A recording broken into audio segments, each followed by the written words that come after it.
Bonsoir à tous, bienvenue à ce flash d'information. La Côte d'Ivoire compte désormais 14 districts autonomes. Les ministres-gouverneurs nommés à la tête de ces districts ont été reçus aujourd'hui par le Premier ministre Patrick Achi. Une prise de contact pour échanger et décliner la feuille de route. Les ministres-gouverneurs vont travailler à rapprocher le développement des populations, assurer un bon suivi, une bonne exécution des programmes et des projets. Et c'est tant mieux pour la politique de décentralisation, nous explique Alexis Ouedraogo. Les 14 nouveaux ministres-gouverneurs de district étaient ce jeudi à la primature. Ils sont venus prendre langue avec le chef du gouvernement sur la mission à eux confiée.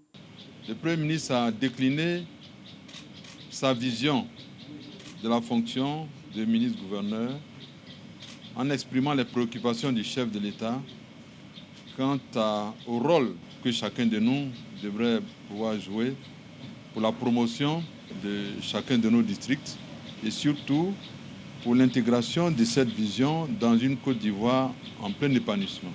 Nous avons tenu à exprimer notre détermination à œuvrer, à jouer le rôle de curseur entre les populations, les chefs de l'État, le gouvernement et le Premier ministre, de sorte à ce que la Côte d'Ivoire progresse de façon remarquable. Le Premier ministre a exhorté les ministres-gouverneurs à l'excellence de la tâche. Les personnes comme vous, qui êtes des personnes de terrain, sont des sources immenses d'expérience et d'enrichissement sur le travail qu'on fait. Les attentes des populations vis-à-vis de vous vont être très grandes, comme de nous d'ailleurs.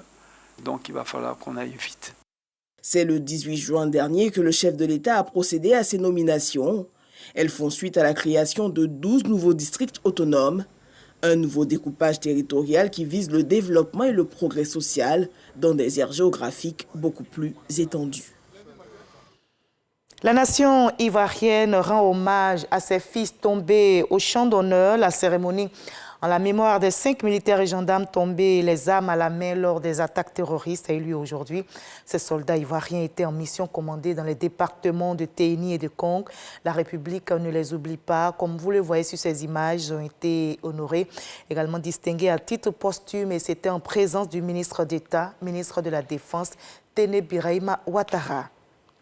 Eh bien, pour stopper ces attaques terroristes qui visent les positions des forces armées ivoiriennes, le gouvernement repense son dispositif de sécurisation des frontières, notamment les frontières du Nord avec le Mali et le Burkina Faso. Cette stratégie contre le terrorisme dans notre pays va de la formation des corps d'élite au renseignement, en passant par la mise en place d'un pôle d'expertise et de compétences régionales. Cette stratégie qui vise la stabilité de nos États et la sécurité des populations est détaillée dans le dossier politique de ce 20h. On prend donc rendez-vous ce soir. Le ministre de l'Équipement et de l'Entretien routier, Amédée Kofi Kwaku, était aujourd'hui sur les chantiers des 2 ouvrages qui devraient contribuer à l'amélioration de la fluidité routière dans la ville d'Abidjan. Il s'agit du dédoublement de la route de Dabou à la sortie ouest d'Abidjan et la voie de contournement de la capitale économique longue de 26 km. Le ministre Amédée Kofi Kwaku s'est dit satisfait de l'avancée de ces chantiers dont la livraison est prévue pour mars 2022. 8 jours après le sommet entre Vladimir Poutine et Joe Biden, Paris et Berlin souhaitent que l'Union européenne reprenne la main dans ses relations avec la Russie. Au sommet de l'UE ouvert ce jeudi, Angela Merkel et Emmanuel Macron ont appelé les Européens à relancer le dialogue rompu avec Moscou afin de ne pas en laisser la primauté aux leaders américains.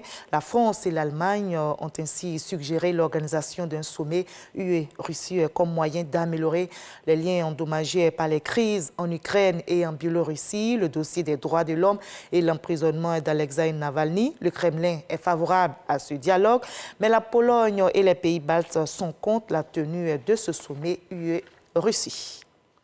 Et justement, Russie est face à l'augmentation des infections graves au Covid-19 dans la capitale russe, à Moscou. Les autorités ont adopté plusieurs mesures qui s'apparentent à une forme de vaccination obligatoire. Par exemple, pour aller au restaurant à Moscou ou se faire soigner à l'hôpital, il faudra bientôt exhiber un code attestant de sa vaccination contre le coronavirus. Les nombreux employés des secteurs bancaires, de la restauration, des transports et des services publics devront également se faire injecter le vaccin sous peine de grosses amendes pour des employeurs. Et c'est ainsi que l'on s'arrête pour ce Flash Info. Mais juste après, suivez l'info régionale pour voir toutes les nouvelles de nos régions ici en Côte d'Ivoire. Moi, je vous retrouve avec plaisir à 20h. À tout à l'heure.